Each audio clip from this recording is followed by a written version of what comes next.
I wanted to get on here today, y'all, and talk about love. What it is to me, what it isn't, and how I've decided to look at it. I think that we are sometimes getting caught up in the romanticizing of it and just basically wanting this feeling, this dopamine or serotonin feeling of being in love, right? And I think that that's possible. I do. I think if you meet someone new and they're giving you all of the warm and fuzzies and everything's feeling just great and everything, we tend to say, I'm in love or I'm falling in love, or you hear people say, oh, they're so in love. And I don't really think it's a play on words necessarily. I just think that we get stuck there and we expect that feeling every time we meet someone, or we expect the person that we're in love with to continue to provide this feeling. And I think that's where the first mistake is. Love is not a feeling. And I have went through stages in my life where I have rearranged how I looked at love or what it meant to me. And there's so many people in the world. You could ask them, what is love? What does it mean to you? What does it feel like? What is it? Just define it, explain it. And you would probably get a different answer from everyone. And I don't think anybody is wrong. And I think that's what the beauty of love is that it is specific and unique to you. It is how you look at it, how you approach it, how you define it. For me, I had to get to a place because I would ask people that, what is love? I just want to know people's description or perspective on that. And I still ask people that. What is love to you? How do you define it? How do you describe it? My mom used to always say, love is action, right? And then, well, actually, I take that back. That's what my dad would say. Love is action. Sorry, Dad. My mom would always say love is a decision or a choice. And like I said, I have through the years agreed with people in regards to how they define it, what it means to them. I think there is action involved, and I also think it's a decision and a choice. But I had to come up with something for myself, not an answer if someone were to ask me that, but how I truly feel on the matter, what I truly believe. First and foremost, I personally do believe in God because I believe in God. And the word says God is love. It doesn't say God is a representation of love, or he's similar to love, or he gives love, or he feels like love. It says God is love. It's not adjacent. It's not a synonym. Literally, God is love. So if God is in me, which I believe, I seek him daily to be in his presence and to have him in my heart. If God is love, then that means I am love. And then I also have to, and it starts to get real simple after a while. I think back to what I was saying, we get so stuck on, oh my God, I fell out of love. I fell out of love. That's okay. That's probably going to happen because you've learned this person now. There's not a lot of new things to discover. But you have to ask yourself, do I still love them? Do I love them? And did I really love them to begin with? Or was I looking for this feeling? Was I looking for this fulfillment? Was I looking for this wholeness that they could bring to my life? Or for them to make me happy? Did you really love them? Because it's actually okay to fall out of love. I'm saying by what society says, oh, I'm so in love. All of those butterflies, honeymoon phase, that's not realistic to sustain that for years and years or however long you're going to be in this relationship. Now, of course, I've met couples or have heard people say, you know, I married them 40 years ago, 20 years ago, and I'm still in love. And that's great. But that's not the norm. That's not to be expected. That's not a realistic mindset to have. I think we should change that method of thinking to, do I still love this person after 20 years, 30 years, whatever? Do I still love them? And that's, for me, my goal. I'm not looking to fall in love or feel this feeling, because I can tell you this, what love is for me. It is not a feeling. It's not. I even had someone tell me that love was a responsibility. And the way they broke that down was, once someone gives you love, gives you their love, and you accept it, meaning it's not necessarily a verbal exchange like, I love you, do you accept that? I mean, you're continuing to stay in their life. You're accepting them. You're allowing them to spend time with you. You're giving them more of you. That's accepting it. You're accepting it, because it really is a responsibility. It's our job as the potential recipient. If you don't love this person, or you don't feel the same way about them that they feel about you, that needs to be stated early on. But instead, we keep spending time with them, accepting gifts from them, their gestures, what have you, knowing that we don't love them or we're not going to love them.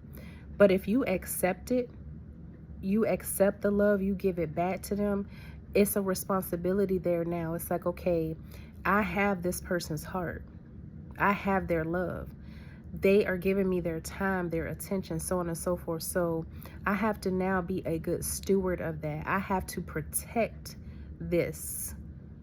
And that is where the kindness, the forgiveness, the humbleness, the consideration, all of those things come in, because it's like, if you love them, then you wouldn't want to hurt them. You wouldn't want to tamper or taint that beautiful thing this person has given you, love, freely. But you first have to figure out what it even is. So you also have to ask yourself, okay, this person's telling me they love me. Is this real, or are they just saying that, right? And I think a lot of people get caught up in that too. Like, how do I really know if this is love, if I even love them, or if they love me? And for me, the only thing that I can go back to is God, because God is love. I'm not asking you to believe what I believe. This has nothing to do with being a Christian, a Baptist, a saint, a sinner. But even if you don't believe in the Bible as being God's word, we can all agree that it is a very old book. So any book that has been written by anybody ever can still be used as a resource material. And because it is something in there that is of sound advice or truth or what have you. So we can't dispute that. The Bible is a very old book. So even if you only look at it as a reference book, like a dictionary or thesaurus or what have you, there's still material in there that you can pull from. For me, because I believe that God is love, that's my belief, it sends me back to Corinthians. The Corinthians definition of love, which I have it, 1 Corinthians 13. We've heard it, and if you haven't, I'll read it. Love is patient, love is kind. It does not envy. It does not boast. It is not proud. It does not dishonor others. It is not self-seeking. It is not easily angered. It keeps no record of wrongdoings. Love does not delight in evil, but rejoices in truth. It always protects, always trusts, always hopes, always perseveres. Love never fails. So that might be a lot to take in or absorb, but I will give you this trick that has worked for me. Replace the word love in that passage or in that description, however you choose to look at it, in that scripture. Replace the word love with that person's name or with your own name. So let's just use for this example, David, right? Can you replace the word love with David and it be true? David is patient. David is kind. David does not envy. David does not boast. David is not proud. David is not self-seeking. David is not easily angered. Or Jane. Jane does not delight in evil but rejoices with the truth. Jane always protects, always trusts, always hopes. Can you replace that with yourself?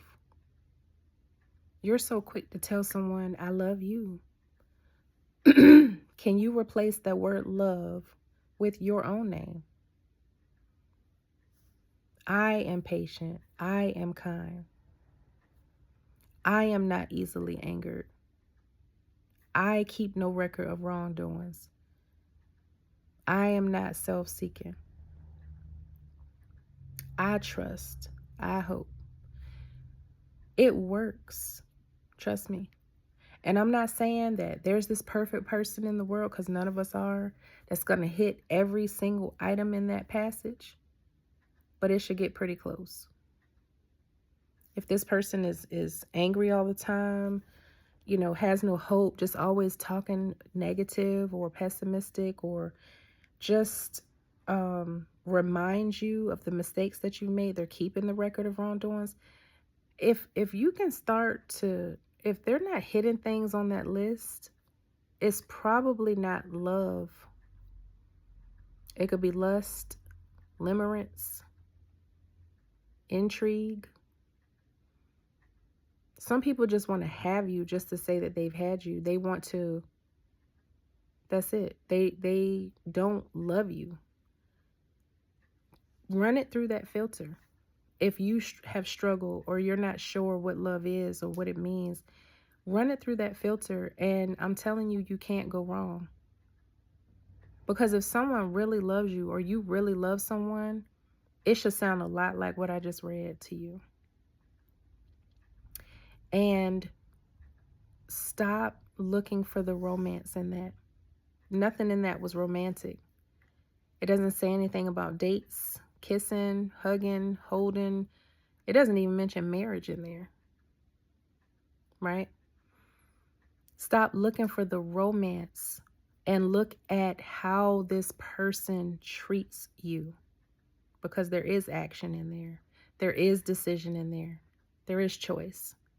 There is responsibility. So all the things people have told me about love all kind of ring true in that passage. If you're out here, here's a quick tip. If you don't want to go to the word, if you're feeling stressed at all, if this person's presence in your life makes you feel stressed, that's not love. Just because y'all like hanging out, have fun, have a good time, that doesn't mean that the love is there. It doesn't mean that. You have to be able to separate that. Just because we're having a good time or we get along, we have a lot in common, or we just enjoy the conversation, we're so quick to be like, oh, love you, sis. Love you, bro. Oh, my God, I love you. Stop using that term so loosely. Do some research on what you're actually saying. Words are powerful. So I encourage you, the next time before you go out here trying to fall in love, trying to chase this feeling, or maybe even you have it, but you've been on the fence. Maybe you've been feeling like leaving someone or breaking things off because you don't feel this in love feeling anymore. That's not realistic. Just go through that checklist and ask yourself, has this person really done anything really wrong to me? Does this person kind of fit this description right here? You got to be able to remove that emotion, remove those feelings, and address the real thing here. Is this person kind? Are they patient with me? Go through that. It's a lot of people out here jumping from relationship to relationship, person to person, out here really lonely because they're looking for something they've seen, this image that's been put in their head. Oh, they laid rose petals down, and oh my God, they do this for me, and they do that for me, and listen, that's nice. Don't get me wrong, for someone to do something thoughtful, or romantic, but that's not love. You are getting caught up in the illusion of love. Sometimes you might need to hold on to what you got and stop chasing this feeling, this high. Oh, but this new person I've been talking to, oh my God, oh my God, it's just our energy is just so great. Oh my God, I love them. You don't love them. You love the feeling that you're getting, this rush of just talking to someone new. But you can talk to your old person about new things if you make a decision to do that. Because again, love, there's a decision in there. There's a choice. Just start with the dictionary. Start with the letter A. I guarantee you there's words in there that you've never heard, don't know how to spell, and don't even know what they mean. Sit down with your person and just have a discussion. There's all kinds of things that you can do to reignite what this feeling is that you're looking for. Because guess what? This new person's going to give it to you. Sure. Because it's new until it's old. And you right back out there again looking for love in all the wrong places. They got a song about that. Come on, y'all. We can do better with this. Just figure you out first. Are you all of those things? Are you all of those things on that list? Because if you're not that person, if you don't have love in you, how can you really go out here and expect to find it from someone else? Do you love yourself? Are you kind with yourself? Are you patient with yourself? Are you reminding yourself of your mistakes? That's keeping a record of wrongdoing. Have you lost hope? Get your love together. Figure out how to love you. And if you've mastered that, if you've figured that out, you might be ready to go out here and find love. But guess what? You'll know exactly what it looks like once you figure out that for yourself. Then you'll know what to look for in other people. But just because somebody looks good, spends money on you, does these romantic gestures, oh, they do this and that for me and my kids, or they just, oh my gosh, she cooks for me. Y'all are getting caught up in the wrong thing. And that's why it keeps failing. And it literally says in the passage, love never fails. So if your relationships are failing, it wasn't love. It's real simple. That's it, y'all.